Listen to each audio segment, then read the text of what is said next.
मोटे जानवर थे वो भी बड़े भी, हालांकि शेर भी डरता था, है ना, डरता था उससे, लेकिन शेर से वो भी डरता था, है ना।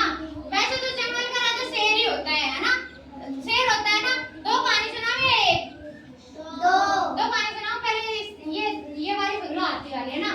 वो खुद को राजा समझता था, तो एक दिन नहीं जहाँ बैठ जाती, है ना, तो वो चींटी होती है ना, चींटी जानते हैं ना चींटी को, उसने ना चींटी को झुंड है ना कुचल दिया, पूरा झुंड कुचल दिया उसने चींटी का।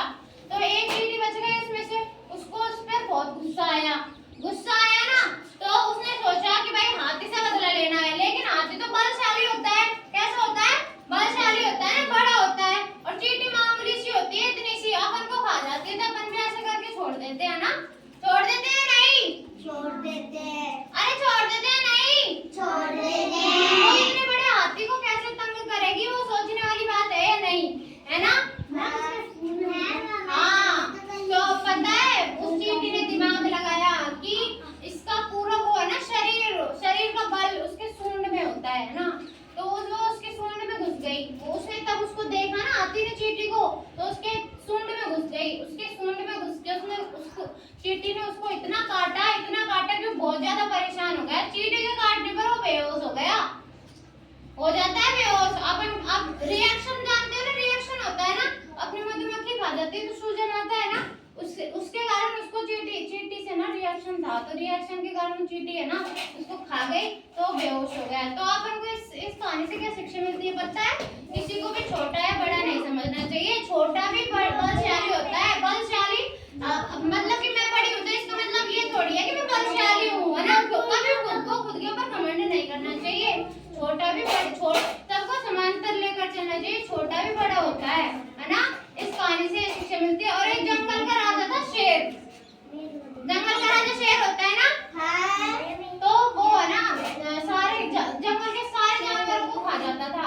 एक जंगल, क्या कौन सी चाय वाली कौन सी है, बाद में बताना, मैं उसको सुना दूंगी, ठीक है। अभी ये वाली सुन ले। तो वो शेर है ना बलशाली होता है, शेर तो है ना, जंगल का राजा होता है तो बलशाली होता है। तो वो शेर सारे जानवरों को खाता था, एक एक करके, सबका एक एक करके नंबर लेता था। तो वो है ना एक दिन उन्होंने पता है एक चूहा था, जो उसने क्या दिमाग लगाया, वो था खरगोश, उसने क्या दिमाग लगाया कि अगर इसको जंगल के पास के कुएं में लेकर जाएंगे ना, तो वो उसको वो है ना खरगोश है ना, वो उसको वहां पे जाके खड़ा कर देता है ना, और वो बोलता है कि देख इसमें कुएं में तेरे से भी बड़ा शेर है। तो कुएं में देखता है तो उस कुएं में उसकी परछाई दिखाई देती है, उसको देती है नहीं, देती है ना। तो वो जैसे वो खरगोश उससे बोलता है कि धाड़, उसमें से फिर वो धाड़ता है तो कुएं में से आवाज आती है कि वो भी सोचता है कि ये तो भाई दूसरा शेर है, मुझसे बड़ा शेर है ना, तो वो उसको खाने के लिए कुएं में कूद जाता है। इसलिए बोलता है कि कभी भी किसी के बहकावे में नहीं आना चाहिए, अपने दिमाग से काम लेना चाहिए, है ना। अपनी बुद्धि का उपयोग करो, अपने विवेक को है ना उजागर करो, किसी के बहकावे में मत आओ। इस कहानी से हमें ये शिक्षा मिलती है कि कभी किसी के बहकावे में नहीं आना, अपना खुद का काम खुद ही को करना है, ठीक है।